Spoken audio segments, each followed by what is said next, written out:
Maintenant, j'invite le porte-parole de l'opposition officielle, député de Bertrand, monsieur, pour 5 minutes.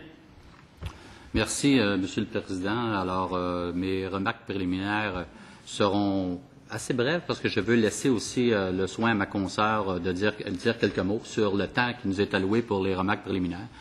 Dans un premier temps, moi aussi, je tiens à saluer le ministre et puis les gens qui l'accompagnent, les confrères députés. Joyeux anniversaire, Monsieur le député de Gaspé. Et puis les gens du ministère en arrière aussi. Je salue le premier groupe qui se présente à nous aujourd'hui.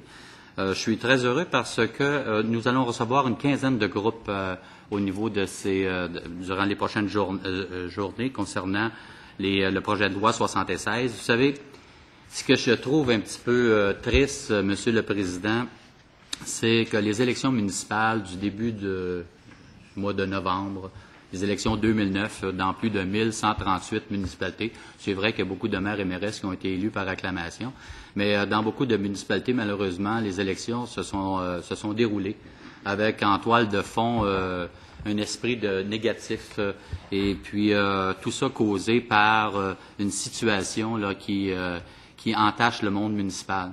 Alors, on avait en toile de fond des allégations de collusion, de favoritisme, de malversation, voire même d'intimidation. Nombreux sont ceux et celles qui croient encore que ça nous prendrait une commission d'enquête pour nettoyer l'ardoise. Et puis, on l'a mentionné lors de l'adoption de principe. Vous avez vu que l'adoption de principe, ma consoeur et moi, nous avons présenté certains arguments, mais nous sommes constamment revenus sur le fait que nous avons besoin d'une commission d'enquête publique pour faire le ménage et puis pour démontrer à la population là, que nous sommes tous et toutes convaincus là, que nous avons du travail à faire et puis que nous devons nettoyer l'ardoise avant d'aller plus loin. Le ministre nous propose le projet de loi 76 qui, comme d'autres ministres, je crois que c'est 5-6 ministres présentement qui ont été mis à contribution pour présenter des projets de loi pour venir faire baisser la pression qu'il y a présentement au Québec. La pression, elle est réelle. Et puis les projets de loi, on a l'impression que les projets de loi qui nous sont présentés, c'est un peu comme, on va s'asseoir sur le couvercle, là, et puis on va atténuer la pression. Mais plus on empêche la vapeur de sortir, plus ça devient extrêmement dangereux, plus il y a une explosion.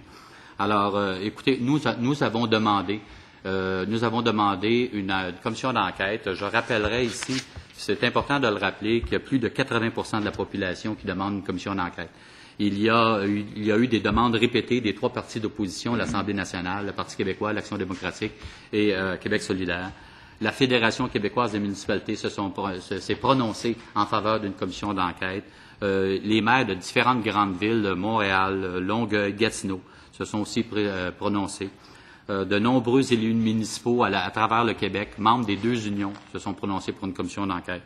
La présidente de l'Ordre des ingénieurs, de nombreux professionnels puis d'entrepreneurs. Puis encore en fin de semaine, dans les journaux, on a vu que d'autres groupes s'ajoutent à ceux qui se sont déjà prononcés. On a eu la semaine dernière le syndicat des policiers de la Sûreté du Québec. On a eu aussi, j'ai parlé de la présidente de l'Ordre des ingénieurs. On a eu les procureurs de la Couronne qui se sont prononcés pour la tenue d'une enquête publique.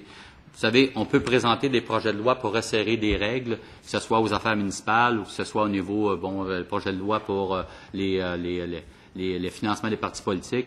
Mais au-delà de ça, pour être capable de faire un travail adéquat, faire un excellent travail, j'ai la ferme conviction qu'il faut aussi une commission d'enquête, parallèlement à tout ça. Ça n'empêche pas de travailler des projets de loi.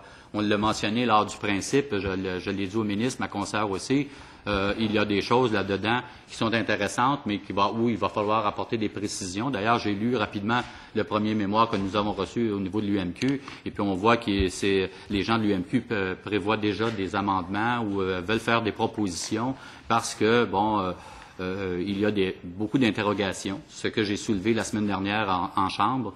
Et puis, tout au long des débats que nous allons avoir dans les 3-4 prochains jours, nous allons tenter de bonifier ce projet de loi-là au moins pour qu'il puisse avoir des dents. Mais il reste pas moins, et je le réitère, il reste pas moins que ce que la population veut, c'est qu'il y ait définitivement un nettoyage de l'ardoise, étant donné tout ce qu'on entend, puis tout ce qui entache présentement le monde municipal.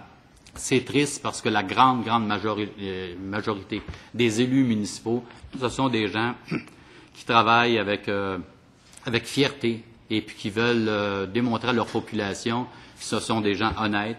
Alors, tant et aussi longtemps que nous n'aurons pas cette commission d'enquête, ben, il va rester toujours un doute.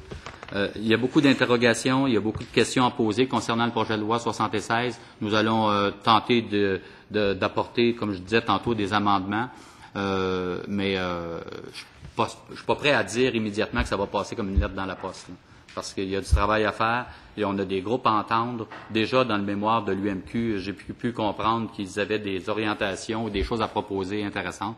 Alors, sur ça, moi, je vais vous dire, Monsieur le Président, que nous allons collaborer, mais nous avons des questions à poser et puis nous réclamons toujours une commission d'enquête et puis nous allons continuer à frapper sur ce clou-là. Est-ce que ma consoeur, je ne sais pas combien de temps qu'il me reste, mais... On est à 5h50 et il vous reste un peu de temps. Merci, Monsieur le porte-parole.